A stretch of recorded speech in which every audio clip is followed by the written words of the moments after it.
Hi guys, आपका स्वागत है हमारे यूट्यूब चैनल दिशा कोचिंग क्लासेस में। तो देखो, आज करा रहे हैं हम ईवीएस में पर्यावरण अध्ययन का चैप्टर जल। ठीक है, तो इससे पहले मैं 4 चैप्टर करा चुकी हूँ। पक्षियों के प्रकार, जंतुओं के परिवार एवं मित्र, आवास, 4 कंप्लीट हो गए। आज करा रहे हैं जल। ठीक है, तो देखो की बात करें हम कि जल प्रदूषण के कारण, जल प्रदूषण किस कारणों से होता है। ठीक, तो सबसे पहले बात करें कि औद्योगिक कचरा, अविशिष्ट पदार्थ, कि जो भी औद्योगिक कचरा होता है, जैसे कि कपड़ा हो गया, चमड़ा, या कोई भी रासायनिक कारखानों से निकले विषैले पदार्थ जैसे कि पारा, सीसा, क्रोमियम, ये सीधे क्या होते हैं, नदियों में छोड़ दिए जाते हैं, जिससे क्या होता है, हमारा जल बिल्कुल प्रदूषित हो जाता है, बिल्कुल खराब हो जाता है। तो सबसे पहला कारण क्या है, औद्योगिक कचरा, अविशिष्ट पदार्थ जो सीधे नदियों में जाते हैं। तो ये समझ में आया। दूसरा, घरेलू सीवेज, जो हमारे घरों का हमारा गंदा पानी, मलमूत्र वाला पानी, जो शहरों और घरों से गंदा पानी, डिटर्जेंट वाला या कोई भी जैविक कचरा सीधा किस में जाता है, नदियों में जाता है। घरेलू सीवेज वही होते हैं जिससे के द्वारा मलमूत्र बाहर जाता है। तो ये चीज़ समझ में आई। तो घरेलू सीवेज से भी क्या होता है, जल प्रदूषित होता है। नंबर 3, कृषि में रसायनों का उपयोग। अब देखो, हम जब खेतों में किसी भी कीटनाशक को मारने के लिए अत्यधिक मात्रा में रासायनिक पदार्थ, रासायनिक उर्वरक, खाद वगैरह डालते हैं, तो इससे क्या होता है कि जब बारिश होती है तो बारिश से बह के वो सारे रासायनिक पदार्थ किसमें, जल स्रोतों में जाके मिल जाते हैं। तो इससे क्या होता है, ये जल प्रदूषित होता है। तो खेती में उर्वरकों और कीटनाशकों की अत्यधिक उपयोग करने से बारिश के पानी के साथ मिलकर जल स्रोतों को प्रदूषित करता है। 3 कारण आ गए इसके समझ में। पहला क्या था, औद्योगिक कचरा, घरेलू सीवेज, कृषि में रसायनों का उपयोग। अब आता है प्लास्टिक और ठोस कचरा। जैसे प्लास्टिक होती है और हमारा ठोस जो कचरा होता है, नदियों और समुद्रों में फेंकी गई प्लास्टिक की बोतलें, पॉलीथीन या अन्य कचरा जल के निकाय को नष्ट कर देता है। ये जब डाले जाते हैं तो ये क्या कर देता है, जो जल जहाँ से निकलता है या जल जो शुद्ध जल होता है वो क्या हो जाता है, खराब हो जाता है। तो जल प्रदूषण का ये भी एक बड़ा कारण है। ठीक, अब आगे बात करें हम जैसे धार्मिक व सामाजिक रीति रिवाज। धार्मिक व सामाजिक रीति रिवाज में क्या है, देखो कि नदियों में शव बहाना, राख विसर्जित करना, पूजा सामग्री या मूर्ति विसर्जित करना भी जल प्रदूषण का बड़ा कारण है। ये सब चीज़ हम जाके जैसे गंगा में, किसी भी नदी में ये सब चीज़ें डालते हैं, तो ये भी जल प्रदूषण का कारण है। नंबर 6, तेल का रिसाव। समुद्रों में जहाज़ों से तेल का रिसाव समुद्री जो पारिस्थितिक तंत्र को भारी नुकसान पहुंचता है। देखो, जब तेल वहाँ पे रिसाव होगा, तेल वहाँ पे गिरेगा समुद्रों में, तो वहाँ पे जो भी छोटी मोटी जीव, मछली वगैरह हैं, जो भी है, वो सब क्या हो जाती हैं, ख़त्म हो जाती हैं। समझ में आ रहा है। तो ये चीज़। 7, अम्लीय वर्षा। वायु प्रदूषण के कारण, जो वायु में इतना ज़्यादा प्रदूषण है, तो हानिकारक रसायन बारिश के साथ मिलकर पानी को अम्लीय बना देता है। जब अम्लीय वर्षा होती है तो इसमें जो भी रसायन होते हैं वहाँ पे, जैसे हमारे जो इन्वायरमेंट है, तो इन्वायरमेंट में बहुत ज़्यादा प्रदूषण हो रहा है। जैसी बारिश होती है वो सब प्रदूषण बह के क्या आता है, नदी तालाबों में ही आता है। तो ये कारण भी क्या है, जल प्रदूषण का ये भी बहुत बड़ा कारण है। तो ये समझ में आए, ये जल प्रदूषण का क्या क्या कारण है। ये चीज़ हो गई। आगे देखो, अब बात करें हम, अब जल प्रदूषण देख लिया कि जल प्रदूषण किस किस से होता है, और जल प्रदूषण से जो रोग होते हैं वो क्या क्या होता है। अभी मैं बात कर रही थी कि जब औद्योगिक कचरा बह के आता है नदियों में तो उसमें पारा, सीसा, कैडमियम ये चीज़ होते हैं। अब इनसे जब ये पानी में आके मिलेंगे तो इनसे अलग अलग बीमारियां होंगी, जैसे मिनी माता, ये पारा जब जहाँ पे पारे की मात्रा अधिकतम होगी तो वहाँ पे रोग होगा वो मिनी माता। इटाई रोग होता है, कैडमियम की अधिकता से इटाई रोग होता है। ब्लैक फुट आर्सेनिक की अधिकता से होता है। ब्लूबेरी सिंड्रोम नाइट्रेट की अधिकता से होता है। समझ में आया?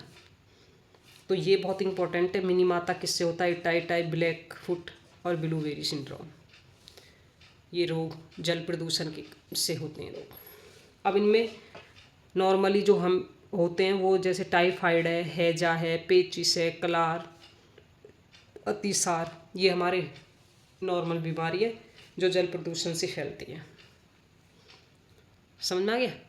अब देखो, जल प्रदूषण मापने के प्रमुख तरीके या संकेत क्या क्या हैं। तो जल प्रदूषण को मापने के प्रमुख तरीके, जल प्रदूषण को किस तरीक़ा से मापा जाता है कि जल में प्रदूषण की मात्रा या जल ज़्यादा प्रदूषित हो रहा है। तो बात करें सबसे पहले घुलित ऑक्सीजन। घुलित ऑक्सीजन की बात करें या इसको बोलते हैं DO, सबसे इम्पोर्टेंट संकेत है ये, सबसे इम्पोर्टेंट संकेतक। पानी में ऑक्सीजन की कमी, पानी में अगर ऑक्सीजन की कमी हो रही है तो समझ जाओ कि प्रदूषण उच्च स्तर को दर्शाता है। अगर पानी में ऑक्सीजन की कमी है तो जो प्रदूषण का लेवल है वो बहुत हाई टॉप पे जा रहा है। ये किससे? जलीय जीवों के लिए हानिकारक होता है। जब ऑक्सीजन की कमी होगी वाटर में तो जो भी हमारे जलीय जीव हैं वो मरेंगे, तो सबसे ज़्यादा उनके लिए हानिकारक होता है। यानी जल प्रदूषित होगा तो जीव जंतुएं मरेंगे, जीव उसमें मरेंगे। ठीक है, तो पहला कारण था ये ऑक्सीजन से घुलित, उसमें मतलब ऑक्सीजन से लेवल को नापना कि ये ज़्यादा प्रदूषित है। दूसरा आता है बायोकेमिकल ऑक्सीजन डिमांड, BOD। ये शॉर्ट में पूछता है, इनके नाम बहुत पूछता है कि DO क्या है, BOD क्या है। ठीक, तो बायोकेमिकल ऑक्सीजन डिमांड, पानी में सूक्ष्म जीवों द्वारा कार्बनिक पदार्थ को, जो कार्बनिक पदार्थ को तोड़ने के लिए कितनी ऑक्सीजन की आवश्यकता है। उच्च BOD का मतलब है ये,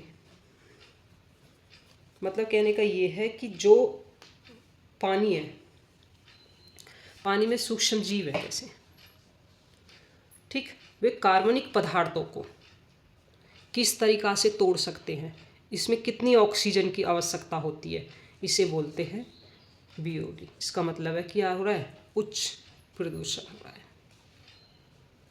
अगला आ रहा है केमिकल ऑक्सीजन डिमांड, COD।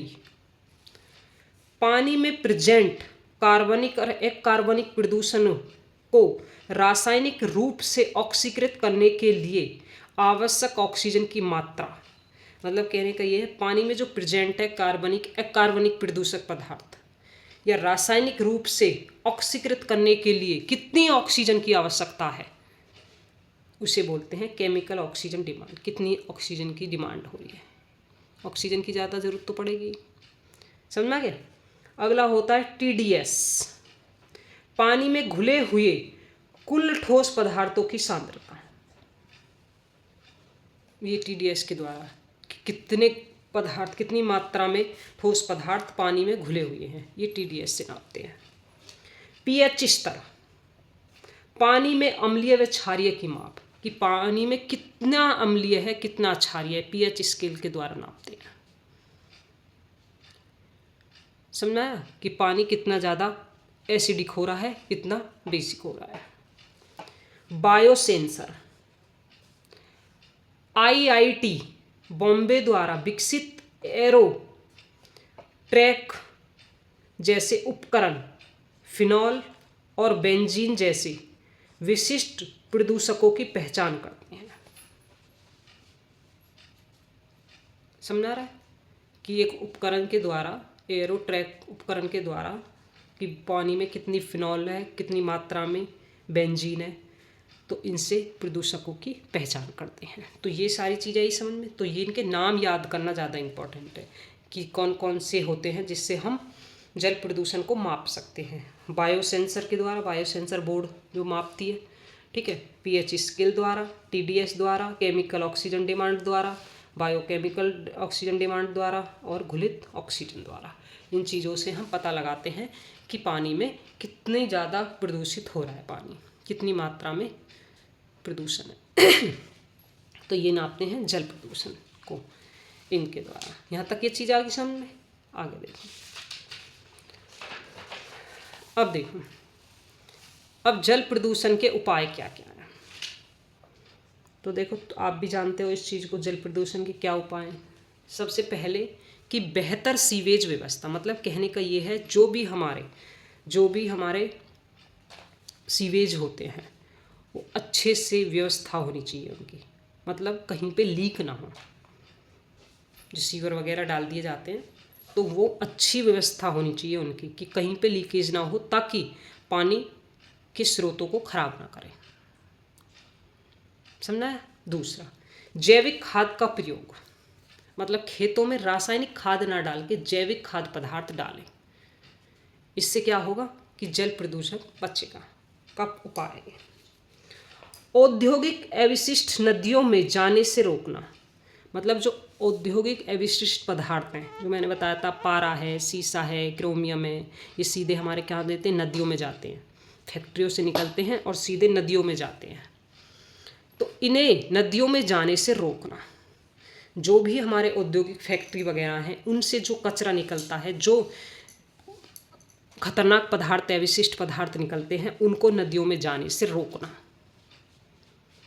ठीक, तो ये है औद्योगिक अवशिष्ट पदार्थों।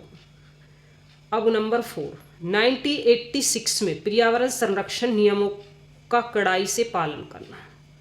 इनमें 1986 में पर्यावरण संरक्षण पालन वो बना था, कानून लागू हुआ था।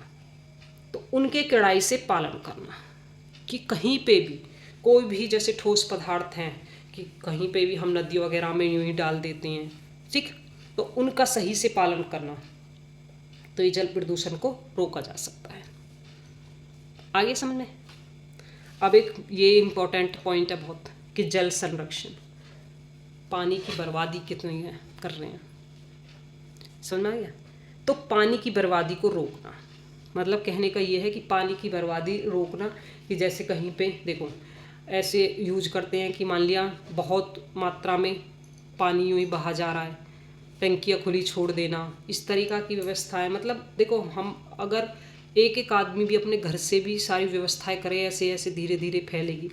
तो पानी की बर्बादी रोकना सबसे मेन चीज़, पानी को कम मात्रा में इस्तेमाल करना, वर्षा जल का संचयन करना, वर्षा के जल को इकट्ठा करना।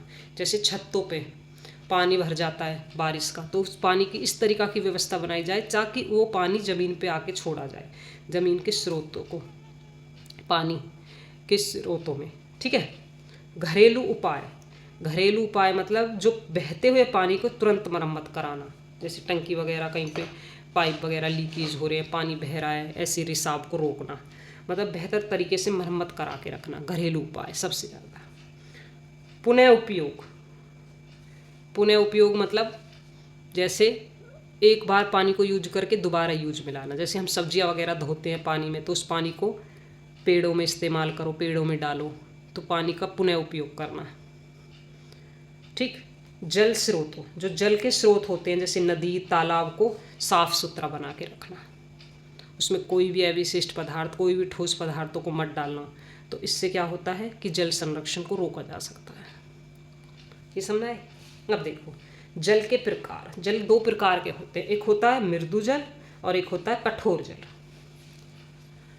जो मृदु जल होता है जिसमें कैल्शियम मैग्नीशियम के घुलनशील लवण बहुत कम मात्रा में होते हैं, मतलब जिसमें कैल्शियम और मैग्नीशियम के जो तत्व हैं, जो लवण है, वो बहुत कम मात्रा में होते हैं और वो साबुन के साथ आसानी से झाग जाते हैं।